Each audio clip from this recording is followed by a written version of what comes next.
Mas, irmão, o propósito do Senhor não é nos libertar de. O propósito do Senhor é nos libertar para. Libertar de é metade do caminho. Ele nos libertou de, não nos libertou de apenas. Ele nos libertou para Ele. Você quer ver? Abra sua Bíblia em Tito. Tito, capítulo 2. Vamos ver esse texto com bastante cuidado. Tito 2, a partir do versículo 11. Apenas ler com bastante atenção. Tito 2:11. Porquanto a graça, primeiro passo, a graça de Deus se manifestou salvadora a todos os homens. Segundo passo, educando-nos. Não apenas salvando, mas educando. Você vê o processo aqui de filiação, de disciplina, de maturidade, de crescimento. Educando-nos, para que, renegadas a impiedade e as paixões mundanas, vivamos no presente século sensata, justa e piedosamente, aguardando.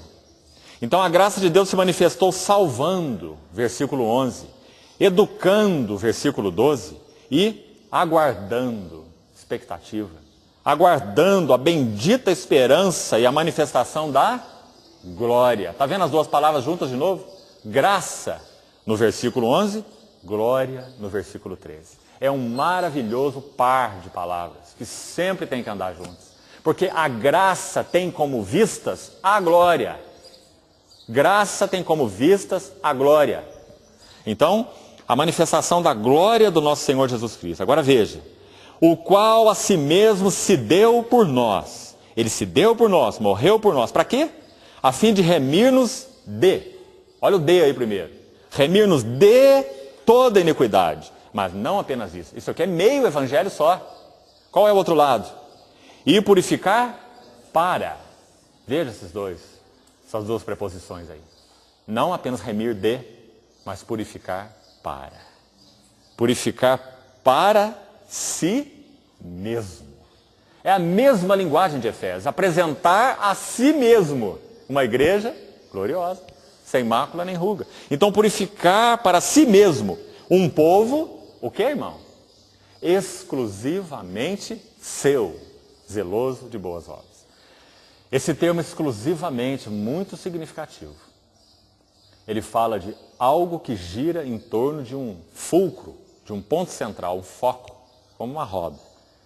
Tem um eixo, um ponto central. O Senhor nos redimiu para si mesmo, para quê? Para gravitarmos em torno do seu próprio Filho. Não para gravitarmos em torno de coisas de Deus. Não para gravitarmos em torno de bênçãos de Deus. Não para gravitarmos em torno da obra de Deus. Sabe o que acontece com muitos de nós? Nós perdemos a Deus na obra de Deus.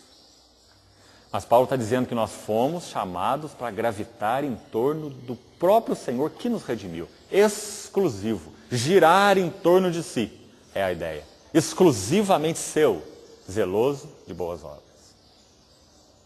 Volte comigo, por favor, na carta aos Efésios, onde nós estávamos. Efésios capítulo 1. Tem mais alguns termos aqui que eu queria ainda, hoje pela manhã, examinar com os irmãos. Efésios capítulo 1.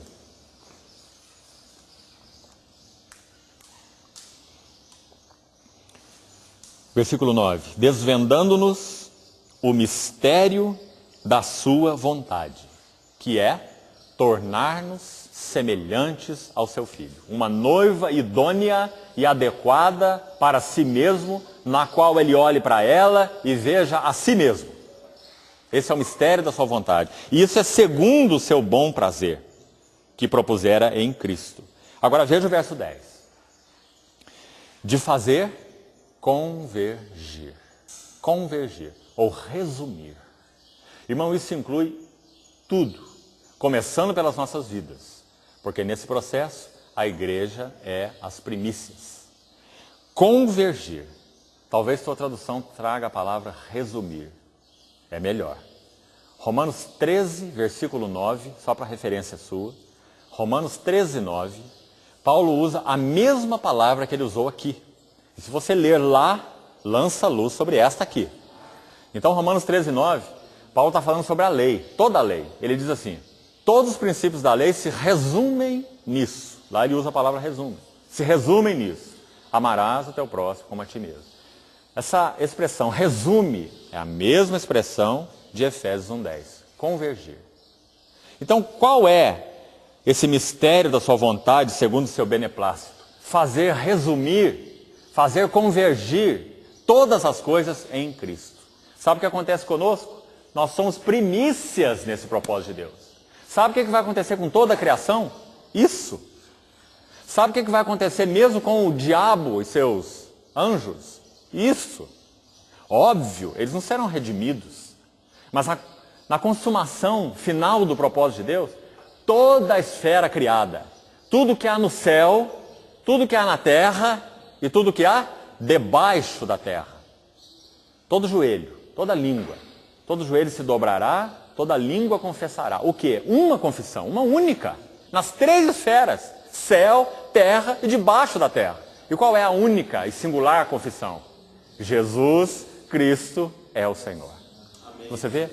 Esse é o significado desse versículo. Fazer resumir ou fazer convergir todas as coisas em Cristo.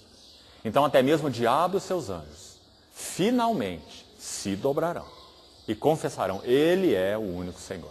Essa vai ser a confissão final de toda língua, de todo joelho, no céu, na terra e debaixo da terra. Onde o Senhor já começou isso? Onde? Na igreja.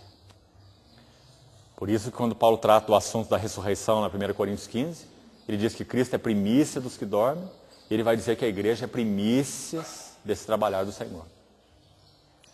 Primícias. Então nós hoje já fazemos essa confissão, porque nós já entramos nessa realidade. Ele é o centro, Ele é o foco, Ele é o Senhor. Agora, irmãos, uma coisa muito diferente é vivermos a realidade dessa confissão e fazermos essa confissão. Pedro diz assim na sua epístola, 1 Pedro 3, o verso 15. Santificai a Cristo como o Senhor. É isso que Ele é. Mas santificai a Cristo como o Senhor nos vossos corações, estando sempre preparados para responder a todo aquele que vos pedir razão da esperança que há em nós. Irmãos, esse é o nosso chamamento para ser desenvolvido enquanto estivermos aqui.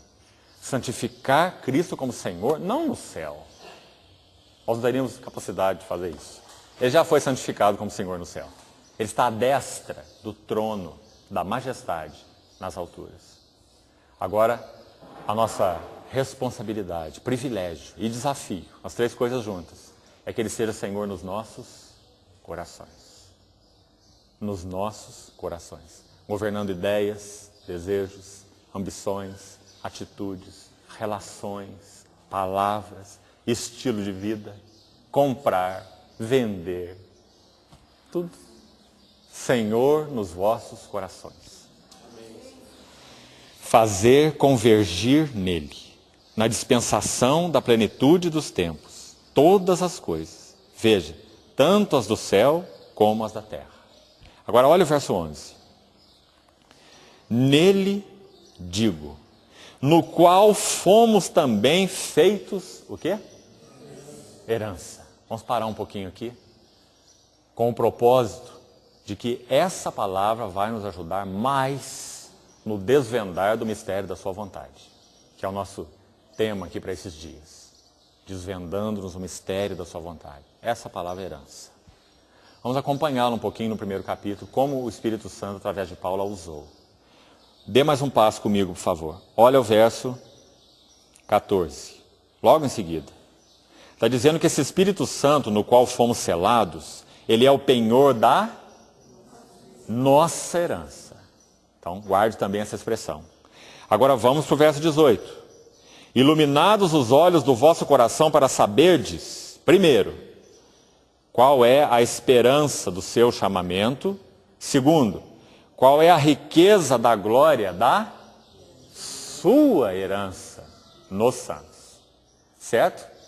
Então você percebe que se você juntar os 3 versículos, onde essa palavrinha herança aparece, você vai ver 2 ideias nos 3 versículos. A primeira ideia, verso 14, nossa herança, nossa. Então, quando nós olhamos para Cristo, nós sabemos que Ele é a nossa herança. Tudo que Deus tem para nós está em Cristo. Não está em lugar nenhum mais. Ele é tudo que carecemos, Ele é tudo que precisamos, porque Ele é o beneplácito de Deus, o bom prazer de Deus. Ele é a nossa herança. Isso está correto? Agora vamos olhar do outro lado, do outro prisma, para nós vermos por que Paulo diz, grande é esse mistério, mas eu me refiro a Cristo e à igreja. Vamos olhar do outro prisma. Quando Cristo olha para nós, como que Ele nos chama? Sua herança. Sua herança. Sabe o que nos ajuda a entender bem essas duas expressões? A expressão sua herança está no verso 18. E você sabe que essa sua herança aqui não está se referindo à herança dos santos, porque o sujeito das frases aqui é Deus. É que o Espírito Santo ilumine os nossos olhos para que nós saibamos qual é a esperança do seu chamamento. O chamamento de Deus, não é? O chamamento com o qual Ele nos chamou. A riqueza da glória que Ele tem, onde? Nos santos. Então quem é a herança aí no verso 18? Os santos, não é? Então, irmão, o Velho Testamento vai nos ajudar aqui de novo, mais uma vez. Quando o povo foi redimido do cativeiro do Egito, eles foram retirados dali exclusivamente pela graça e pelo sangue. Sangue do Cordeiro, passado nas portas. Passaram o Mar Vermelho e começaram a peregrinar no deserto. Qual era a herança deles? Qual a herança que eles tinham pela frente? A terra de Canaã, que é uma figura das insondáveis riquezas de Cristo. Então eles podiam olhar para Canaã e dizer, é a nossa herança, certo? Assim como nós olhamos para Cristo e Ele é a nossa herança. Agora vamos olhar para o outro lado. Sabe o que acontece na medida em que nós vamos perseguindo a nossa herança, que é Cristo? O maravilhoso é, se nós vamos avançando e prosseguindo e conquistando a nossa herança, Deus vai obtendo em nós a sua herança. Então são duas heranças. Na medida em que nós prosseguimos para a nossa herança, Deus vai obtendo sua herança nos santos. Em outras palavras, Cristo é a nossa herança e Cristo em nós é a herança de Deus. Tornar-nos semelhantes ao seu Filho. Para que o unigênito de Deus, ele possa ser o primogênito entre muitos irmãos. É assim que Deus obtém sua herança. Os irmãos percebem a importância disso? Por que nós temos duas gerações no deserto? Para que fique claro que em nós, por nós, capacidade, ideias, estratégias, raciocínios, nunca vão nos levar à herança. Aquela primeira geração, ela pereceu no deserto. Não é muito claro isso? Nada poderia, neles mesmos, levá-los àquela herança, senão obedecer a Deus, seguir a nuvem, em resposta de obediência à revelação. Não foi o que eles fizeram. Ergueram para si seus próprios deuses. Irmãos, aquele grande bezerro de ouro, sabe como eu acho? Nós precisamos ver aquele bezerro de ouro de Êxodo 32. Aquele lá é um bezerro coletivo. Porque havia um bezerrinho no coração de cada um daqueles que estavam peregrinando. Então, quando eles falaram, façamos para nós um bezerro de ouro, eles estão externando o que estava dentro deles, não é? Cada um tinha o seu próprio bezerro.